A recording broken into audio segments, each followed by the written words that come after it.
Welcome to Keeping Score. I'm Rick Horrow. Each week we bring you insights from the playmakers, deal makers, and rule makers in the world of sports. I'll give you my take on some of the items of the week using my 30 years of experience doing deals for teams, leagues, and players in the $750 billion business of sports.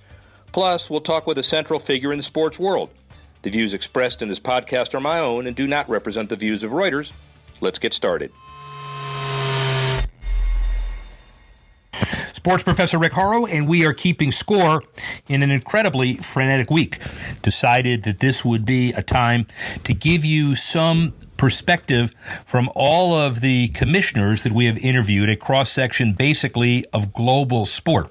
Best of interviews from leagues that shape the sports culture, domestic and abroad. Time for our best of, and it's time for dealing with some of the commissioners around these leagues. Let's start with one, Oliver Luck. He had a perspective as the owner and founder of the Houston Dynamo. He was the commissioner, basically, of the World League of American Football. He was a guy who was an athletic director at University of West Virginia and an NCAA maven. But now he announces this week 8 teams in the XFL. The New York Guardians, the St. Louis Battlehawks, the LA Wildcats, the Tampa Bay Vipers, the DC Defenders, the Seattle Dragons, Houston Roughnecks, the Dallas Renegades. The point is, one of the best in the industry. Here's Oliver Luck. We have the commissioner that presides over all of football with us today. Incredibly proud, a long and illustrious career. It's Oliver Luck. Oliver Luck, the commissioner of the XFL, and I'm certainly not cynical about it. Don't mean to minimize it. You take a look at some of the information. I'm serious about it. This is a league that's on the way to success, largely because of Oliver's even temperament, certainly capital, but his bridge building skills as well. How are you? I'm doing well. Thanks for having me on the podcast. Looking forward to it. Absolutely. The morning of June 4th, June 5, whatever it is, 2018, clearly life-changing for you for a lot of reasons. Vince and you had a lot of conversations before that, but that was your announcement. So give me your mindset as to why you did it and how you feel now. Sure. So I was working at the NCAA, as you know, the EVP of Regulatory Affairs, basically a number 2 to Mark Emmert, whom I really appreciate. He has a hard job. It's tough running college athletics. And I was aware that Vince had made an announcement last January that the league was going to be relaunched, but I didn't really pay much attention to it, quite honestly. So one of his guys reached out and said, "Hey, would you take a meeting with Vince?" And I said, "Sure." I didn't know him, I had never met him. I was sort of impressed with his entrepreneurial bent in building up WWE into a publicly traded $1 billion a year company. It's remarkable. So he reached out to you? He reached out to me out of thin air, and I ran NFL Europe, so it's a pretty select group, that's run professional football leagues and started them from scratch, right? So anyway, I sat with him, and over the course of a couple of days, and I wanted to really understand why he wanted to do this, and would he do it, as the Brits would say, in a proper fashion, right? Because the first time around wasn't good. Football wasn't good. It was gimmicky, and I wouldn't want to be part of a bad football league with lots of gimmicks. I don't think the American public likes gimmicks, right? Particularly when it comes to something important like football. Right. So, he convinced me that he was going to, hire somebody that knew football and could build that league the way it should be built. And everything I've experienced in the last 6-7 months as I've been on board has been just that. He's given me all the rope I need, as I say, to hang myself. Presumption of, and you're not, presumption of the he-hate days, and now you have until early 2020 to prove that wrong in 8 cities. His comment, or yours, about reimagining football, what exactly does that mean? Yeah, so what he wants is a up-tempo game, right? Fewer stoppages, fewer breaks, right? The college and pro ball sometimes can go on forever, right? Well, there's a good reason they're commercial. Well, that's true. That's true. But think of all the split screen that's now taking place, right? So up-tempo game. He wants to be innovative in what we do, right? So shorter breaks, so and get it all done in 3 hours. I remember back in the old days, in the 1970s or the 80s or the 90s, when games really got done under 3 hours. Right. So I think the talent pool of players and coaches is pretty deep, pretty rich, pretty broad. And I think we can find guys that are able to deliver on that promise, right? So we've got very soon we'll be announcing our broadcast partners. We have 4 games a weekend, right? Eight teams, 4 games a weekend. All those games will be broadcast, every last one, either terrestrially or fully distributed cable. So we're going to have multiple partners. We're going to have some great broadcast deals. We're not far from naming our head coaches, right? I've got 4 signed and 4 more to come because I'm acting like the owner of each one of these teams, right? Because Vince owns them, and it's not as if you're not experienced doing it. Yeah, I hired coaches over in Europe, right. Multiple times, right, with our league. So it's coming together. We have the gift of time. I wouldn't have taken this job, Rick. Vince said, "You got 3 months, and we got to play." I said, "Nope, don't want it." You need time. You need time in any startup. Part of it, any startup. But part of it is the nuts and bolts of the widgets and everything you need to do stadium built. And part of it is the reimagining. That's right. That's right. So we've taken all these ideas. We have a different kickoff we're looking at. We have a different punt we're looking at. We're looking at a 25-second clock versus a 40-second clock. We're looking at a different overtime, right? We're looking at having an 8th referee. Yeah. What a novel idea, that is a replay. Yeah, exactly. So all that stuff, but you have to test it as well, And so we're testing it already with junior colleges back in December of this past year. We're working with the Spring League, might be familiar to you, the Your Call Football League. Right. These are all, we basically borrow these leagues' players for 3-4 days and run 55 of our new kickoffs to make sure we've got it right, and punts and all that kind of stuff. I've always found it interesting. My dad was a chemical engineer and he used to preach about the importance of R&D to DuPont, where he worked. Think about the NFL, $14-15 billion a year company. There's not much R&D going on, right? Or college football, right? Very popular, but not much R&D going on. So we want to make sure we test these things as best we can before we, etch them in our rule book. Right. It's like the uniform would say, what gives you the reason? You've had the presumption of failure. Tell us why this is. Sure. It's really just a couple things. Capital, money matters, right? Any startup, and Vince is putting a minimum of $500 million behind this venture. Time, which we have, and the ability to plan. Very powerful partners, which we'll be announcing very soon. And I think the other thing is this: disciplined decision making. So, think about the USFL. I remember going to Houston Gambler games. The place was rocking, right? The old Astrodome. Jerry Argovitz. If they had stayed in the spring, had disciplined decision making, that would be a very valuable property today. But they didn't. Right? They made. Talk about Donald Trump? No, we shouldn't.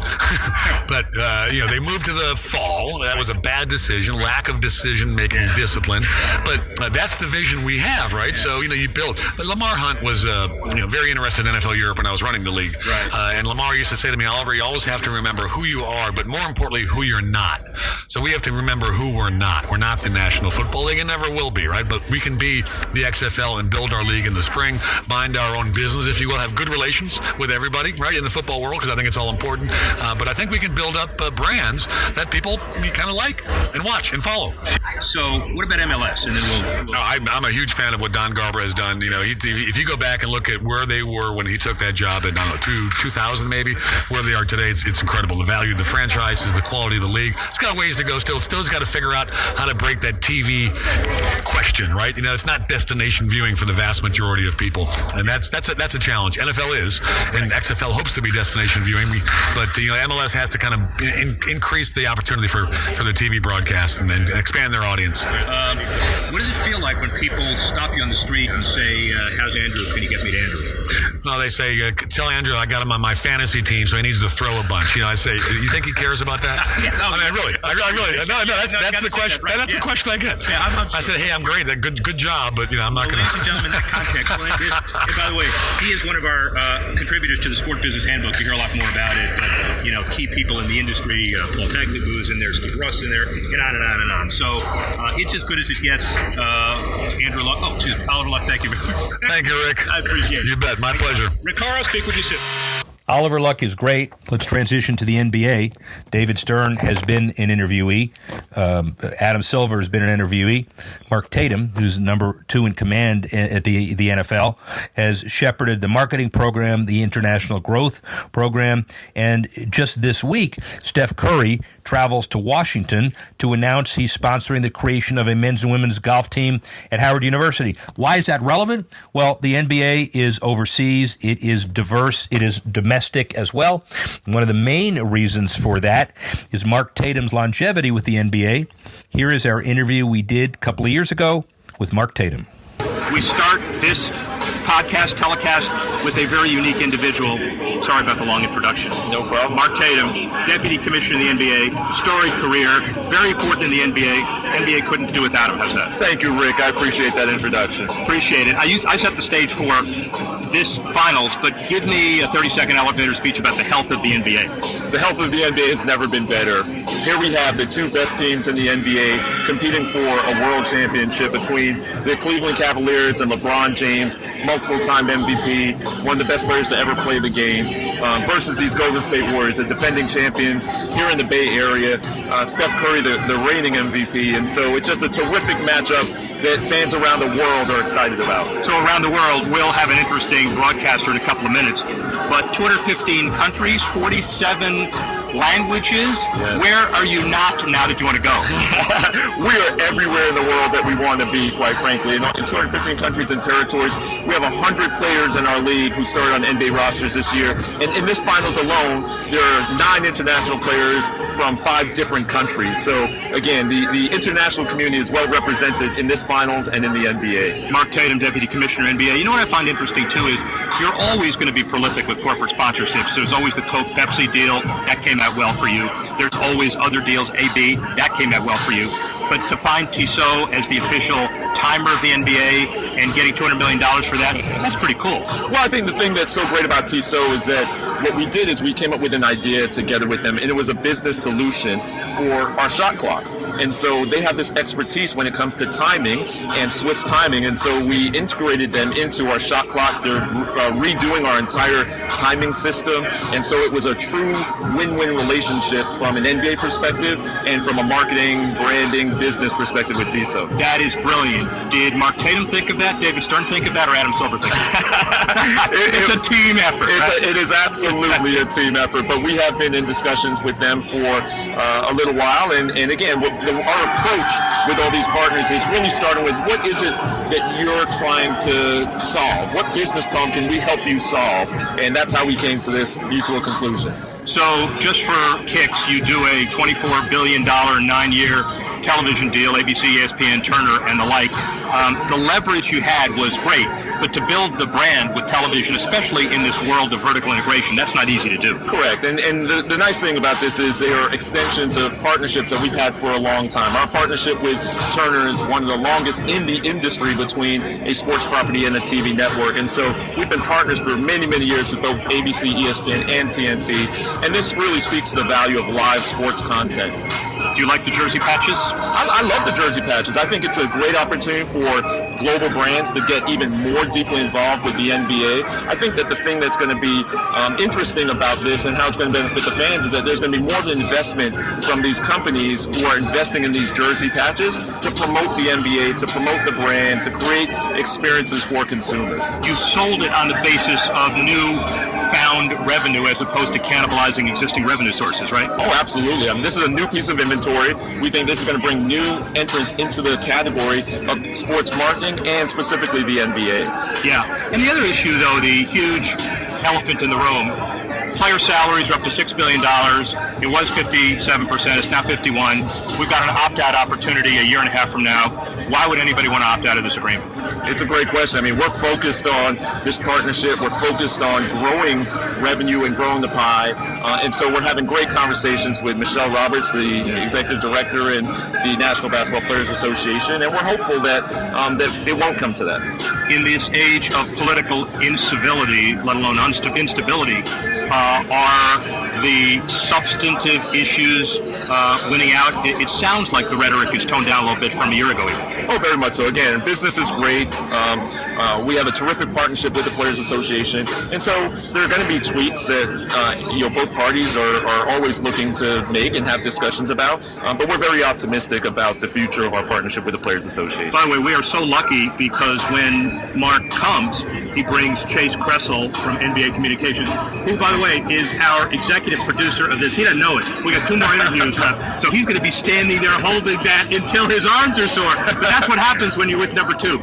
So what do you say to the worldwide audience who's watching this on Facebook and Reuters about where the NBA is and where it's going? Well, the NBA, like I said, this is the best it's ever been in terms of the competition on the court. These players just compete at a level that is just amazing to watch. I, as a fan, am so excited to be here and to watch these 2 teams compete. And I think the fans around the world are going to be treated to a wonderful contest tonight. By the way, Mark Tatum, academic, entrepreneur, very successful in earlier life.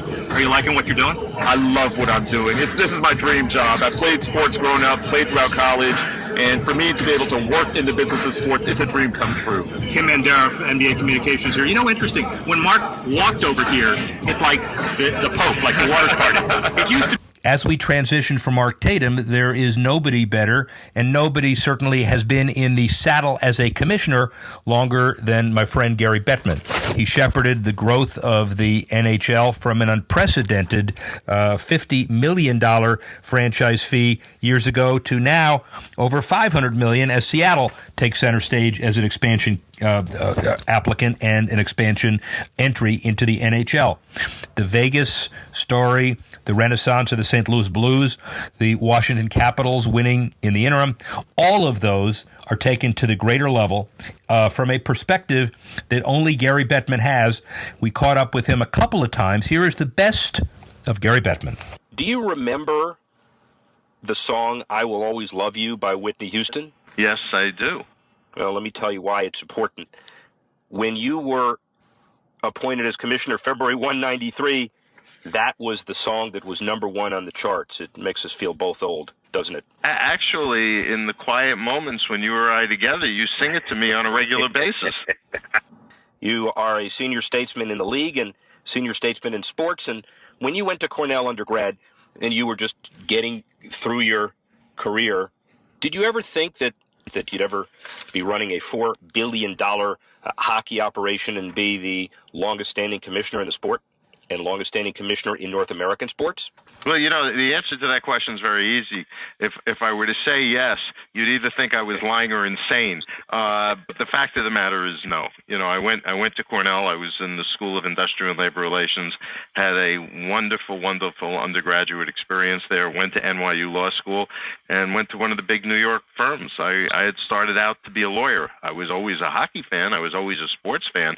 But I never imagined that this is what things would turn into. The great news about being in sports, particularly being at the NHL, is you have an opportunity to forge relationships with wonderful people, and that is what makes the job exciting, stimulating, and fun. All right, you can do it. Give me your 30-second elevator speech assessment of the overall health of the game. The game itself, what the players do night in and night out, has been nothing short of spectacular. Our competitive balance is probably the best not only in our history but in all professional sports, and you're witnessing that in these incredible playoffs. And the business of the game has never been stronger, never been bigger, and that's a testament first and foremost to having the best fans in all of sports. All right, let's get specific. Let's talk about TV. You got a couple of Game 7s. You got a weekend to yourself. NBC TV is happy. Rogers is happy. Canada is happy. International is happy. What's up with TV?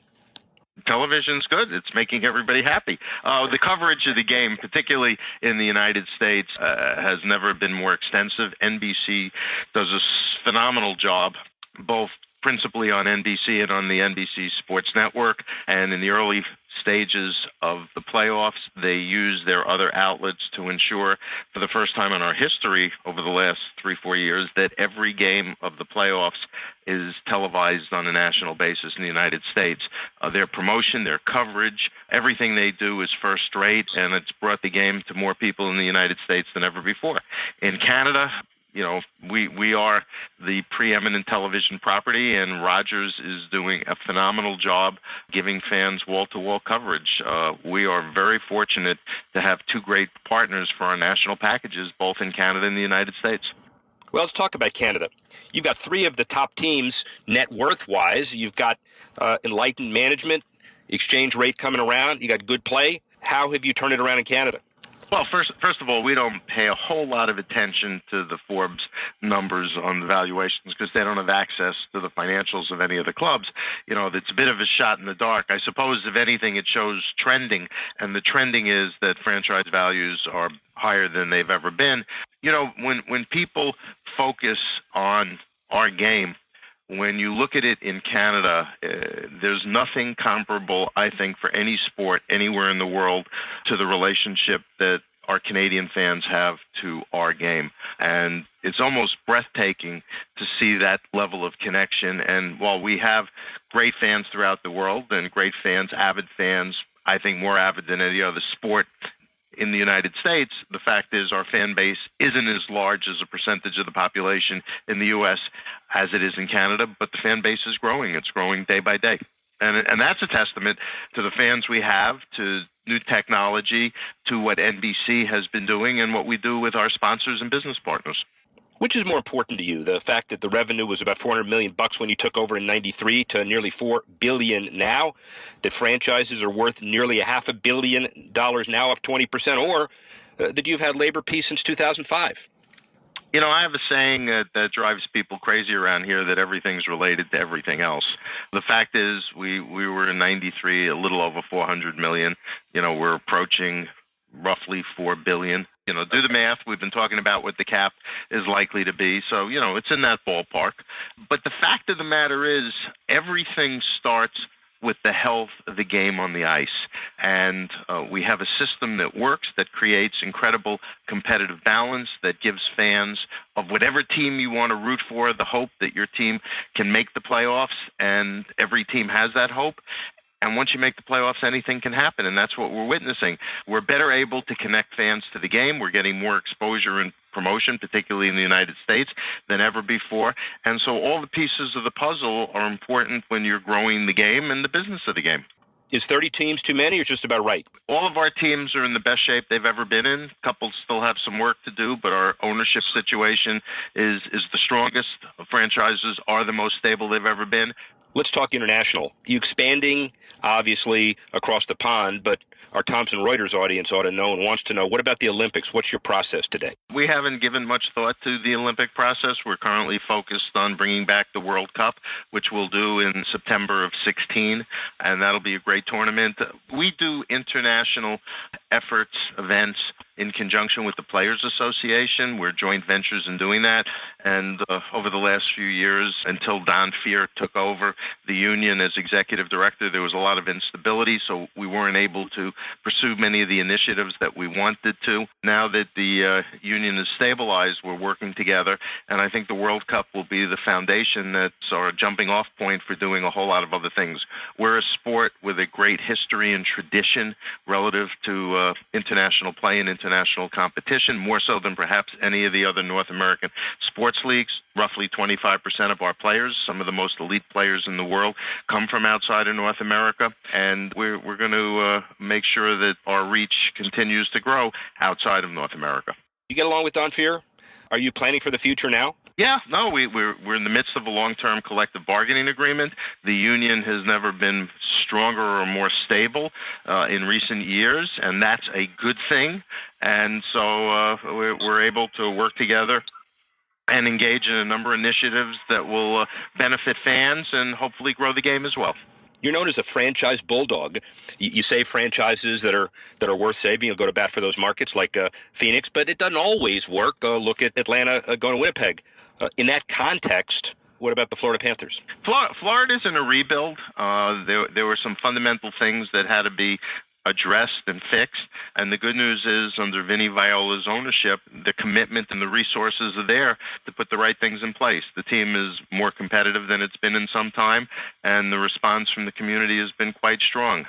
Which criticism do you find most unfair, even if it's inaccurate, that you've attempted to Americanize the game to the detriment of Canada, or that you expand into the Sun Belt at the expense of more traditional hockey markets in Canada or the northern U.S.?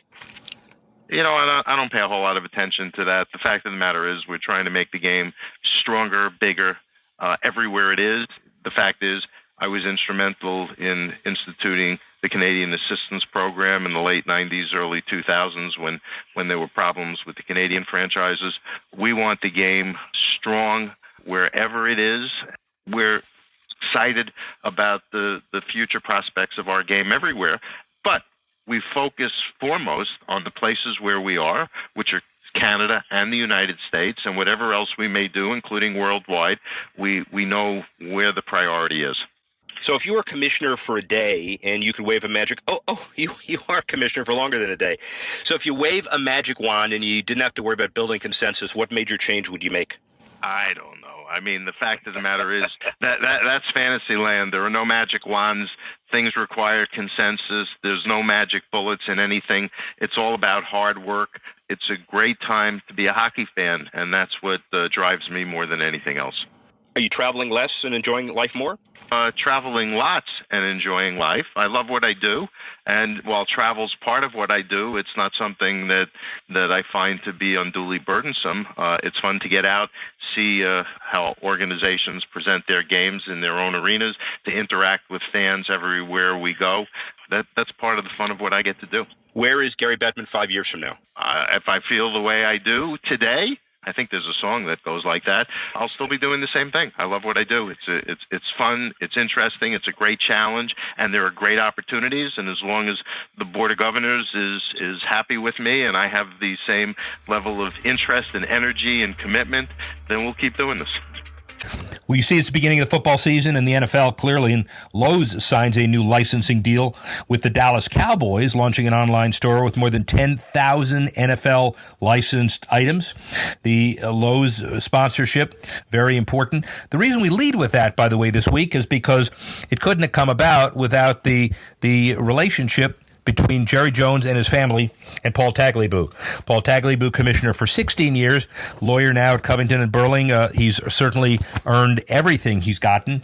During his time in the NFL, the growth of franchises far outpaced the S&P stock market, and Paul Tagliabue has a perspective that basically no one else has had. And as we see all of the issues regarding the NFL, it was important to catch up with Paul Tagliabue a couple of years ago and hear what he has to say. The best of has to include former NFL Commissioner Paul Tagliabue. So 69, 20 years at Covington and Burling, you actually began the pioneering of corporate lawyer working for a league to commissioner David Stern, Gary Bettman. Talk about the transition. And at some point when you were a lawyer, did you ever think, boy, I'm going to run this league? To the last point, the answer is no. I never thought I would run the league. And, the transition was really fairly easy because I had been immersed for 20 years as outside counsel. But maybe more important, I had a great teacher and tutor in Pete Rozelle. So he let me know how to do things, and I followed his playbook. Over the last 20 years, if you invested in an NFL franchise, had the capability of doing it, your values would go up year over year, according to Forbes, about 11.6%. If you invested in the stock market, the Standard & Poor's, it'll go up 4.5%, testament to the structure, but also your leadership. Go run the stock market. But more important than that is that you have a viable business, and its biggest metric for owners is increase in franchise values. What's your perspective on that? Well, my perspective is that we were fortunate in the 90s mostly, but also in the beginning of the 21st century to get some things in place that had to be put in place. One of the most important was free agency and the salary cap. Another was diversification in television, moving beyond ABC, CBS, and NBC, and moving into cable in an intelligent way, leaving most of the games on broadcast television, moving with ESPN, moving with DirecTV into the satellite, and taking advantage of the technology that exploded in the 80s and 90s. And now the explosion is really accelerating. How about gambling? When I was working with you and we talked about how to put the core of stadium financing together, there was the admonition of, we have a Chinese wall relative to Indian land, Indian gaming, casino sponsorships, Vegas. The whole issue is now clearly blurred, and the Raiders are going to Vegas, et cetera, et cetera. When was the tipping point when all of this was acceptable, or was it gradual? And how? Where's the ceiling? Are we going to have casinos in stadiums, for example? Well, I think the tipping point has come about because of a couple of things. Number one is the public acceptance of gambling. Going back in time, there wasn't that level of public acceptance that there is today. Sometimes for considerations of public policy, sometimes for personal considerations about what does gambling represent, other than the tax on the low-income people in the United States. But secondly, I think is the technology and the transparency of gambling as it is today. And, I've talked to people who said that the concern about athletes being induced to fix games or throw games, which happened to me when I was playing at Georgetown. We had a game where the other side took money from bookies not to beat the point spread. The feeling is that can be managed now with the transparency and the data analysis that's available. So I think those two things on parallel tracks contributed to the tipping point, which the Supreme Court not only reached a tipping point, but hit it with a hammer with its recent decision saying that the federal law that limited gambling to one state or two states was not legal. And look how prolific the revenues will be, even relative to team valuations in the future. I hear a lot of different estimates. Some of them are sky high, some of them are not so sky high. It's going to depend on whether there is congressional legislation and what kinds of restrictions and limitations are put on the gambling on sports. Totally understood. So, ladies and gentlemen, here is an exclusive that you probably didn't know before, but I have visual evidence. I found you in South Africa researching the viability of an NFL expansion team in Cape Town. Is that correct? Well, you found me in Cape Town in June of this year, and I was very interested in football down there and what the great game that Nelson Mandela talked about, and the ability of sports, including football, to bring people together. But it was not for an NFL expansion. No, and of course I'm kidding, but is a world coincidence. We found each other on respective trip to Robben Island. But a segue into, it was great seeing you there, but the segue into expansion, NFL in London, NFL in Canada, NFL in Mexico, NFL as one-off games. Talk about that generally. Well, I think that the one-off games are likely to continue for a while, maybe for a long while, because the idea of having a division outside of the United States with long-distance travel, I don't think is realistic. And it may not be realistic in the current environment to think of a league that's got more than 32 teams.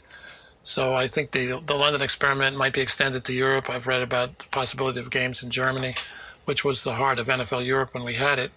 But I think that you're not going to see divisions and conferences outside the United States. What you could see would be feeder leagues in Canada, Mexico, and Europe over time.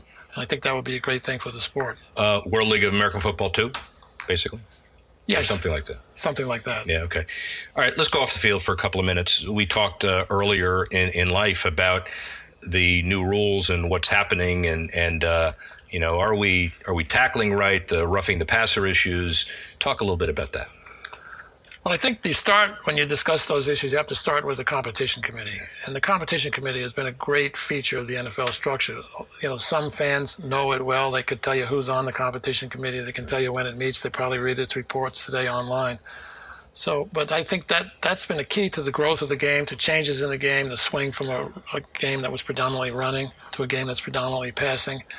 And I think the other huge factor, aside from how the competition committee has been an effective steward of the rules of the game, is the change in the athletes.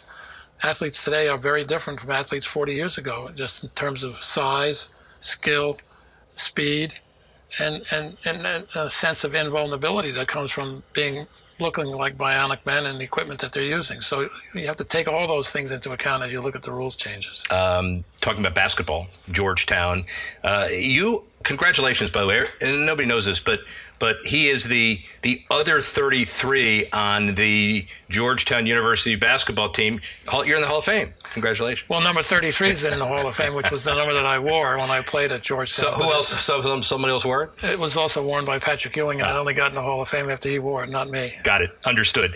But you had the rebound record for a long time at Georgetown. Yes, right? yes. And also, more relevant to this, through 2008 to 11, you were chairman of the board of trustees and on the board for a long time. So you have a perspective of college athletics that few people do. Overall take of where college athletics is today and where it's going. Well, I think overall college athletics are solid and an important part of higher education. I think that the balance between academics and commerce could use some tweaking. And as you know, I'm a member of the Knight Commission, and the Knight Commission has been working with the NCAA to try and have an influence on redirecting some of the revenues that come from athletics to broader purposes.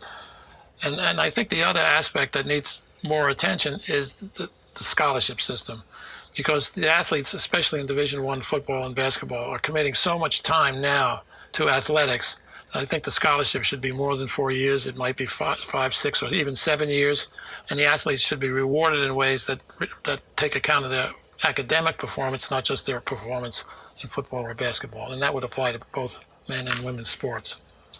What's the biggest change since you've left that you've noticed, structurally, on-field, off-field, whatever?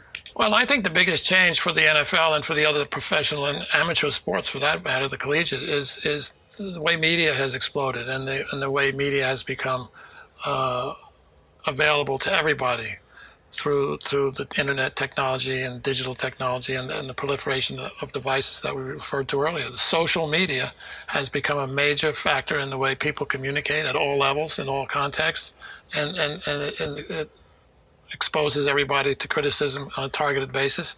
And as we found out in the last year or two, it can also be manipulated and misused by foreign countries. So I think if you look at, like, as I said, when I left, the iPhone and social media like Facebook hadn't even started up. Now they dominate our daily lives. You can't be in a conversation without someone saying, "Well, let me look at my phone and see what the answer to that is." That's a big change. If and when you sit down with Roger Goodell, do you basically tell him the game is in good hands, or do you say we've got to make the following changes? No, my perspective with Roger is I think the game is in good hands, and the game on the field is really strong, and that's the critical thing, and that's a tribute to the college game. It's a tribute to the players in the NFL who have not been changed by the money that's in the game today, the salaries they get. You still have people competing as if it's a life and death competition, which in some cases, for people's employment, can be the end of a career because they get cut. But the game is fantastic. The number of really good young quarterbacks right now is exciting. You've done okay with yourself for the first 70 plus years of your life. What about the next 70 plus? I'm looking at the next 70 plus, not the next 70. I just want to keep looking at the life through the front windshield and not through the rearview mirror. That's been my philosophy since I retired, and I think it's been worthwhile. The game is in good hands, and I'm incredibly honored to have you here. Thank you very much. Thank you for having me.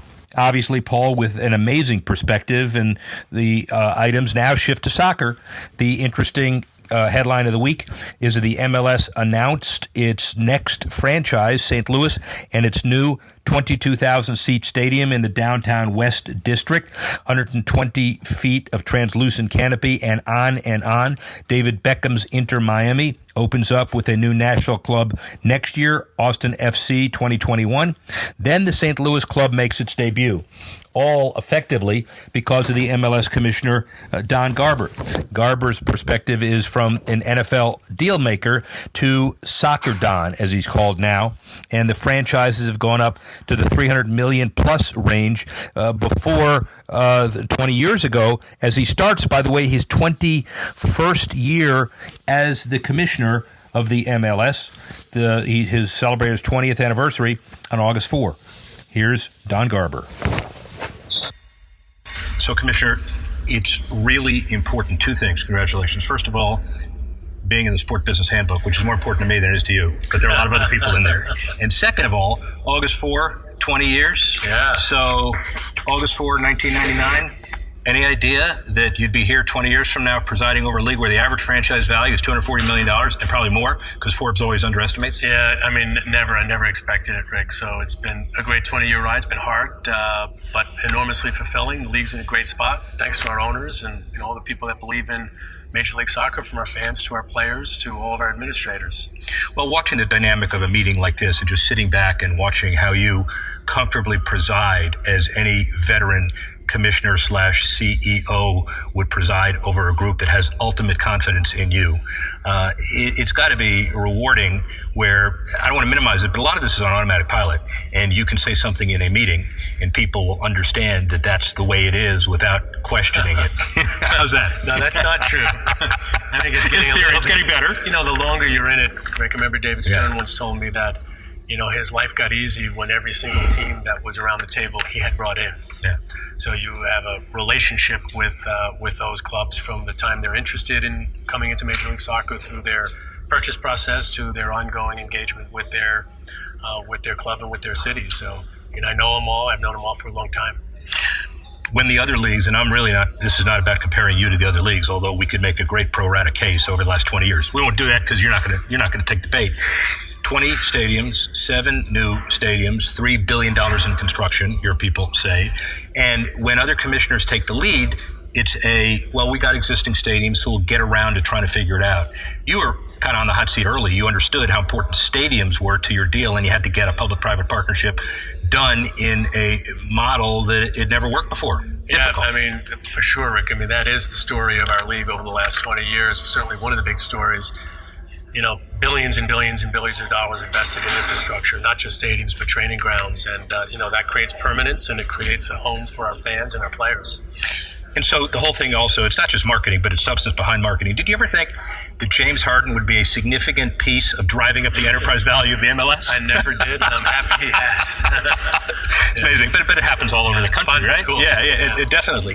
And so television issues, Eric Shank's here today. Other television executives understand as well the whole issue of where television's going. But yet there's more product, there's more diversity, there's Sinclair, there's RSNs, and that whole world. Yeah, I mean, we're in the content business. Live content's driving a lot of the energy in the over-the-top OTT world.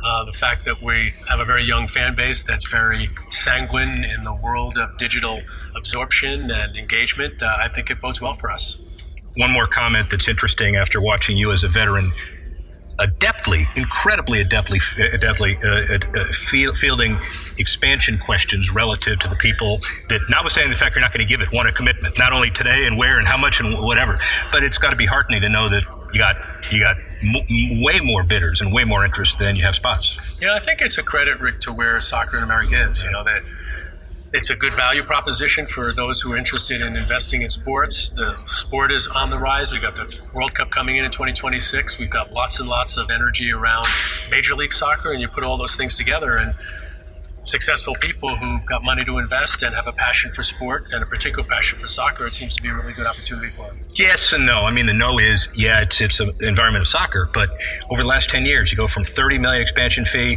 to $300. What's that number? It's a big, it's 100,000%. I don't know what the number is, but it's a pretty significant percent, and it's market driven. Yeah, I mean, it is driven by sort of the increase in opportunity. Yeah. I don't think it's just about bidders. I've heard that story before. I don't care how many bidders you have. If something's not valuable, really smart people are not going to bid on it. Just because there are a lot of them doesn't mean that it's going to drive up prices, right? That's just basic economics.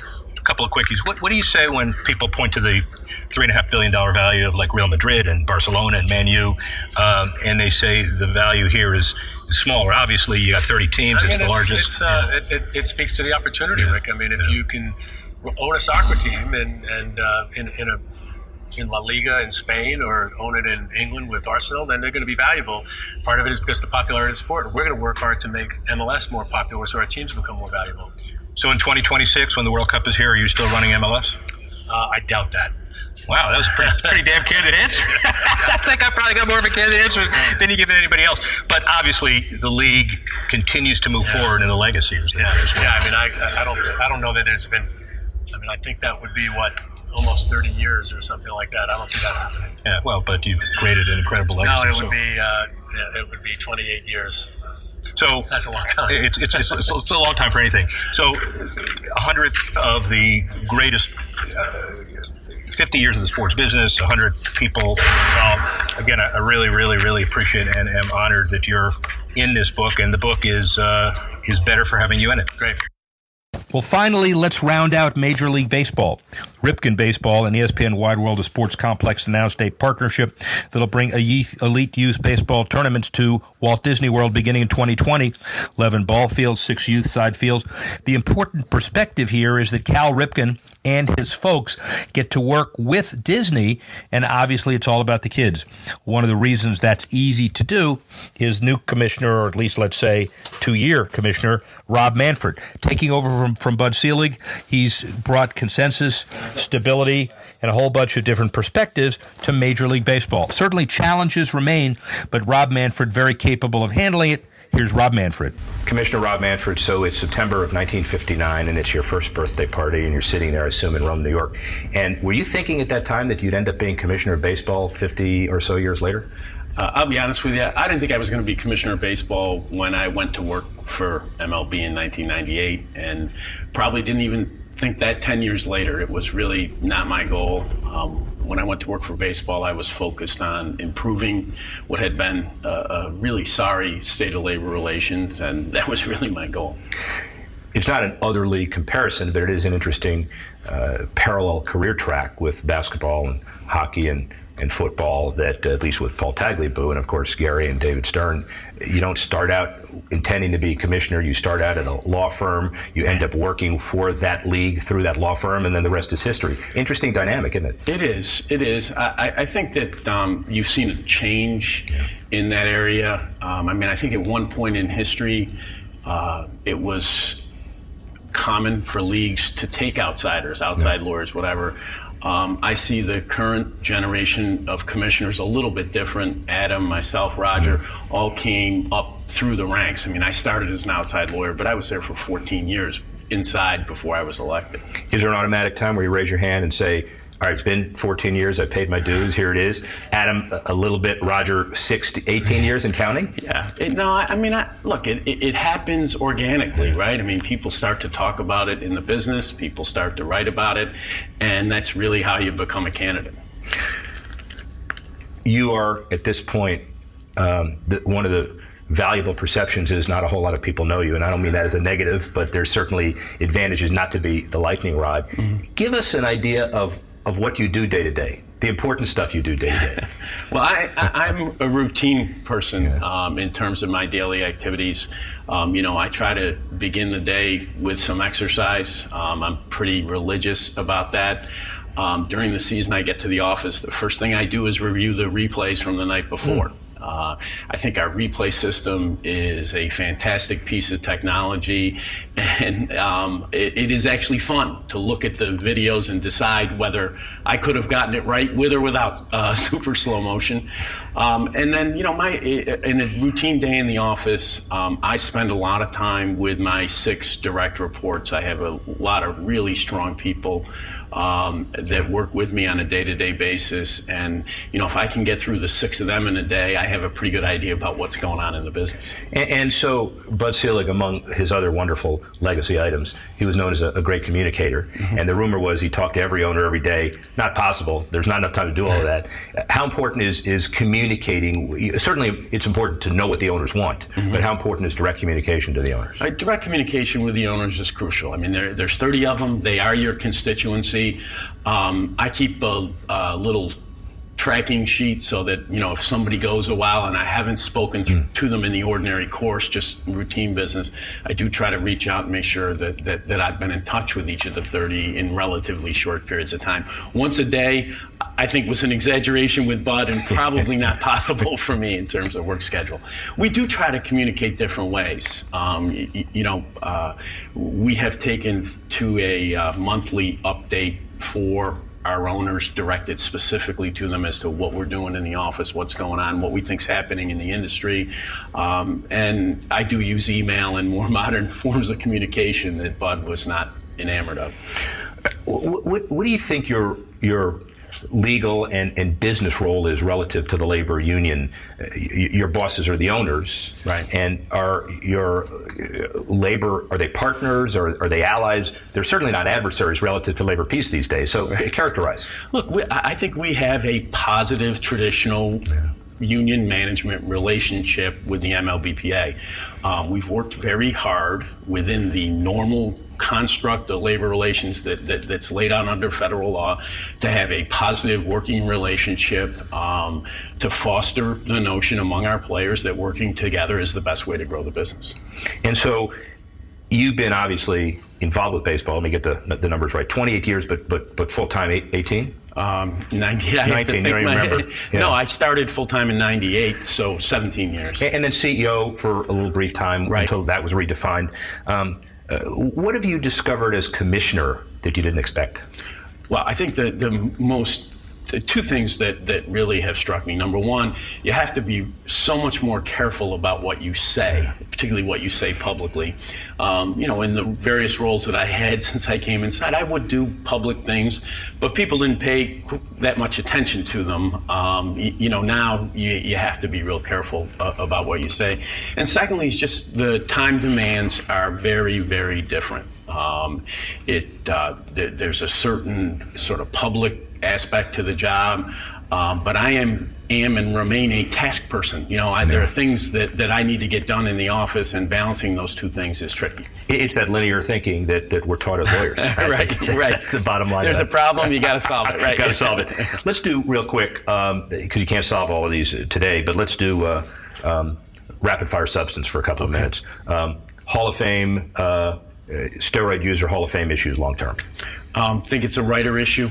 There's always been issues with respect to individual players that the writers have to sort out, and it's their job. Oakland A's, San Jose, Bay Area stadium issues. Want to see a new facility, preferably in Oakland. World Baseball Classic. Huge fan of the World Baseball Classic. I think it's a key to the internationalization of the game, and intend to continue to grow the product. 154 game schedule. Huge economic issue for us. Lost TV revenue, lost gates, but something that's at least worth thinking about. Length of games. I think that it is a topic that we will continue to work on. I think we're off to a great start on it. Great player cooperation this year has produced good results. Can you hit a curveball? No. Okay, that's quick. What excites you about baseball? You're a fan? I'm a huge fan. I'll tell you, the first experience that I had walking into a ballpark was walking up into the bowl and seeing the actual field at Yankee Stadium. How old were you? I was 10 at the time. It was 1968. Is the most important thing you want baseball fans to know about you? What I think, I want fans to come to understand that we're open to discussing change in the game. We're prepared to consider new ideas, and we're also prepared to admit that some of the ideas we may have out there don't turn out to be right.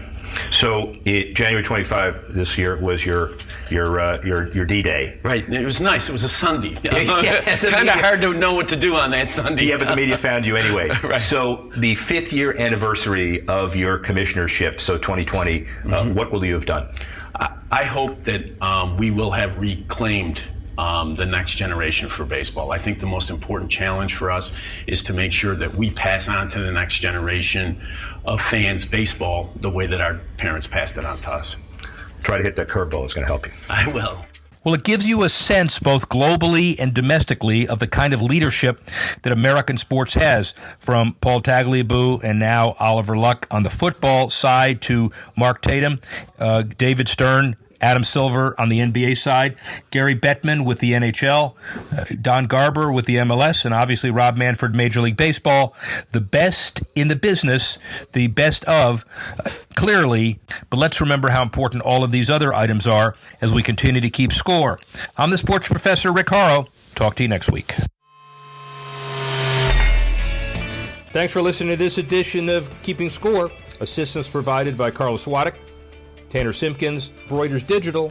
I'm Rick Horrow. Thanks again for listening. See you next time on Keeping Score.